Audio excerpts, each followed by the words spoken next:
2020 aura été une année très chargée pour nous tous, confinement oblige. Et je ne suis pas en reste avec une petite surprise, oui, qui s'est invitée comme ça, sans crier gare. 2020, c'est donc également l'année de la découverte de mon cancer du sein. À la veille d'Octobre Rose, un peu comme un clin d'œil. J'apprenais alors que mes prochaines années seraient toutes bien différentes. C'est fou quand on y pense, le pouvoir de 6 lettres sur votre vie. Fini pour moi l'insouciance, pour toujours. Alors, face à ce cancer, j'ai choisi de me battre et je vous propose de suivre le parcours de cette insouciance perdue. Toutes ces phases que nous traversons, ces réflexions, ces prises de tête, ce recul, cette maturité. Dans ce podcast, je ne vais pas traiter le cancer comme sujet de société, pas non plus comme sujet de santé ou encore d'accès aux soins. Non. Ce que je vous propose, c'est de suivre mes pérégrinations sur les sujets du quotidien, ces sujets de fond qui jalonnent notre guérison. Toutes ces étapes mentales par lesquelles nous passons, nous, malades, mais aussi tout notre univers, notre famille, notre chéri, nos enfants ou encore nos amis. Pour survivre à ce cataclysme, je partage dans ce podcast mes questions, mes peurs, mes colères, avec des philosophes, journalistes, psychothérapeutes, psychologues ou encore d'autres malades. De ces échanges est née cette série qui, je l'espère, saura vous accompagner sur votre chemin de la résilience.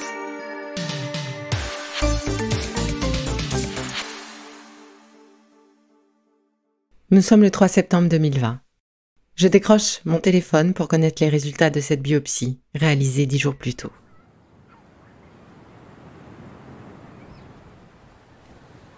J'étais alors sur mon lieu de vacances. On en profitait parce que j'avais le temps.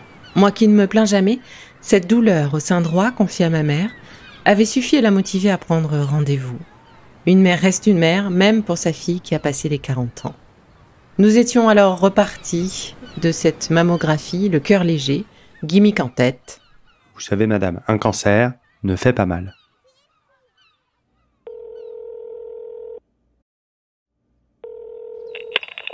Bonjour madame. Bon. Les résultats ne sont pas bons. Vous avez des cellules cancéreuses. Comment ça, des cellules cancéreuses? Un cancer? Mais c'est-à-dire que je dois revenir à Nice pour les enlever? Madame, je pense que vous ne vous rendez pas encore compte. Ce que vous allez traverser, ça va être dur, ça va être long, ça va être difficile. Il y a des médecins aussi à Paris. De bons médecins. Ça sera sans doute mieux pour vous, Paris. Vous serez chez vous, vous serez mieux pour être soigné. Oui, bien sûr. Oui, il y a des médecins à Paris. Oui. Un cancer du sein résulte d'un dérèglement de certaines cellules qui se multiplient et forment le plus souvent une masse appelée tumeur. Ma tête bourdonnait. Je ne sentais plus rien, j'étais comme projetée ailleurs. Je flottais. Ma tête était dans un manège à grande vitesse. C'est fou d'ailleurs comme le temps peut changer de forme, de tempo parfois. J'étais ailleurs. Moi, un cancer. Mais on m'avait dit qu'un cancer ne faisait pas mal. C'est lui d'ailleurs qui m'avait dit ça. Et moi, moi je l'ai cru. J'entends qu'il est gêné. Je suis même gênée pour lui. J'ai l'impression qu'on me lâche littéralement 300 kilos sur les épaules. Je reviens là, assise sur ma chaise. Je me prends littéralement le fameux saumon là de Fisherman dans la figure. C'est la vie. La vie me gifle. Et en même temps, mon cœur s'arrête. Il explose. Mes larmes tombent. Je voyage dans ce manège. C'est un rêve. Mais non, c'est un cauchemar et je vais me réveiller. Mon homme est à côté de moi. Il travaille. Il est là. Tout près de moi et pourtant, il est si loin. Je me sens si seule. Son casque sur la tête, il n'a rien entendu, la conversation. Est-ce que je dois lui dire? Oui. Ben oui, il faut que je lui dise. Je décide alors de lui faire un signe. Je lui prends la main et je lui écris sur une feuille devant moi. J'ai un cancer. Je vois sa tête se déformer. Je vois ses yeux s'obscurcir. Ils s'approfondissent tellement que je m'y enfonce un temps.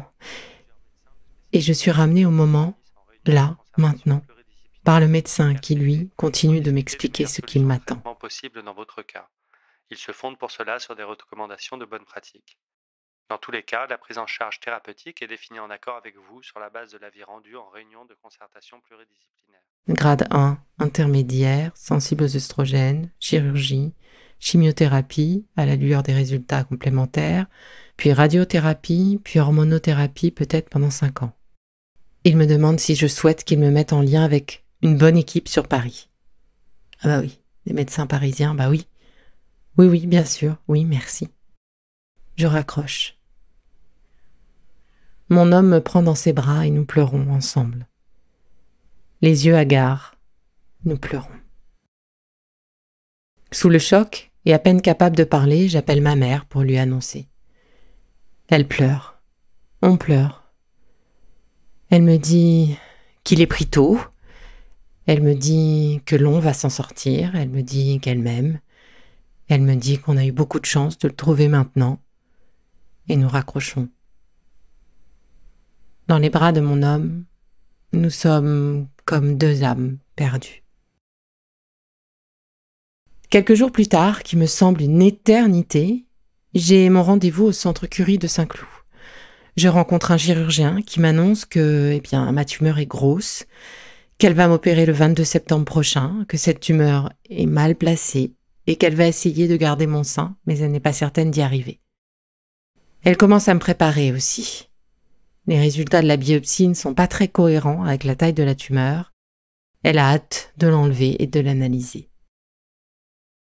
Je mesure la chance d'être en France, d'être suivie dans l'un des meilleurs centres pour traiter cette maladie, ce cancer. Le 22 septembre, je suis au rendez-vous, la peur au ventre. Je ne sais pas si je me réveillerai avec un demi-sein ou plus de sein du tout. En fait, je ne sais pas si je me réveillerai tout court. Et ces pensées, je ne les ai jamais eues avant. Ne pas se réveiller de cette intervention. C'est une hypothèse qui me soulagerait. Ouais, je crois que à ce moment-là, c'était la meilleure hypothèse. Et ça soulagerait aussi peut-être tout le monde. Je travaille à chasser cette idée et on vient me chercher. C'est à mon tour. Cela ne fait que quelques jours que je suis entrée dans cette drôle de danse, celle des femmes cancéreuses. En très peu de temps, j'ai perdu toute commande sur ma vie, comme toutes les Cas-Sisters. Notre titre, notre chant de ralliement. En quelques secondes, tout nous échappe. Nous devenons un cancer à éradiquer, et moi, je ne suis plus qu'un robot qui répond aux ordres. Aller faire une radio, passer au -1 pour le scanner, remonter en salle de cerclage pour la tumeur, en haut, en bas, à droite. Je note tout sur des papiers. Mon cerveau n'enregistre plus rien. Je fais des listes.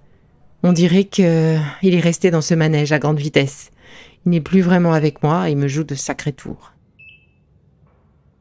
1, 2, 3. Plus rien. Au réveil, le premier geste se porte sur mes seins. Ouf, j'en ai 2. Enfin une bonne nouvelle depuis ce début septembre. L'infirmière me dit de respirer plus fort, respirer plus fort, de me remplir de l'oxygène qu'ils m'ont posé. Je le fais. Je vis, je suis là, en vie, et je vais me battre. J'embrasse alors la convalescence. Ça va aller. Il faut que ça aille. Pour ma fille, pour mon homme, pour ma famille, pour... Une amie me reprend. Non, Isa. Non, pour toi. Isabelle, c'est pour toi que ça doit aller. Ah oui, pour moi. Il faut que ça aille pour moi. Tout simplement. Moi. Ce moment de convalescence devient le moment où tout me revient. Où à cœur ouvert, je commence à intégrer ce qui m'arrive, à intégrer ma maladie. J'étais atteinte d'un mal qui ne se voit pas, un mal sourd, sournois.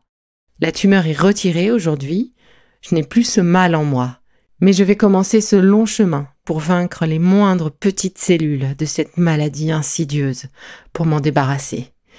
Et pour cela, je vais maintenant être vraiment malade, et je vais porter les marques de cette bataille contre cette maladie. Je comprends qu'avec le traitement que je vais suivre, pas une seule cellule ne sera épargnée. Du bout de mes cheveux au bout de mes ongles. Cette première opération sera suivie d'une seconde. Oui, mon petit cancer n'était pas vraiment celui qui semblait être, plus sournois, plus agressif. C'est en fait un triple négatif, grade 3, qui a investi le ganglion sentinelle. C'est-à-dire qu'il a commencé à migrer. Alors, il faut enlever les ganglions pour s'assurer d'avoir bien retiré tous ces spores, toutes ces tentacules, toutes ces mauvaises graines. Opéré le lendemain de l'annonce, comme anesthésié, j'y retourne le 16 octobre, tel un robot. Tous ces moments se sont enchaînés et d'autres s'enchaînent encore aujourd'hui. C'est comme si la vie, enfin ma vie, ma vraie vie, s'était arrêtée. Comme si la locomotive de mon train, passait du TGV au TER. Terminé pour moi les projections, terminé les plans. Ma nouvelle vie se joue au rythme des traitements, des rendez-vous médicaux, de mes chimios, 4 AC, puis 12 Taxol, puis 4 à 6 semaines de radiothérapie. Maintenant je vis au rythme des autres, plus vraiment du mien. Jusqu'à la rémission, bien sûr, il y aura le traitement et l'équipe médicale qui me suit au centre Curie. Mais il y aura aussi toute cette démarche personnelle, physique, psychique, pour permettre ma renaissance, un nouveau moi, débarrassé de ces cellules autonomes. Alors oui, c'est dur. Oui, ça bastonne, pour reprendre les mots de mon cher Roman. Oui, les traitements m'en ont mis plein la figure, mais à chaque fois, je me suis relevée. Des milliards de questions ont traversé mon esprit. Tous ces moments de doute, de colère, de prise de recul, de repositionnement de vie, de soi, de son couple, de sa vie. C'est ce que je vous propose de partager. Force, courage, peur, incompréhension, joie, partage, sororité, résilience et guérison. J'entreprends ce voyage intérieur que j'espère juste et m'apprête à relever ce nouveau défi comme une nouvelle expérience. Be Lively, mon podcast, était jusqu'à aujourd'hui un symbole de bien-être, de vie, de vibration. Avec ces épisodes hors série, je donne le ton d'un podcast d'introversion, un voyage au cœur de moi-même, un voyage expérientiel. Et à l'image de l'art japonais Kintsugi, j'espère arriver à transcender mes blessures, qu'elles soient passées ou contemporaines, pour une vie de l'après plus vibrante et plus lumineuse encore.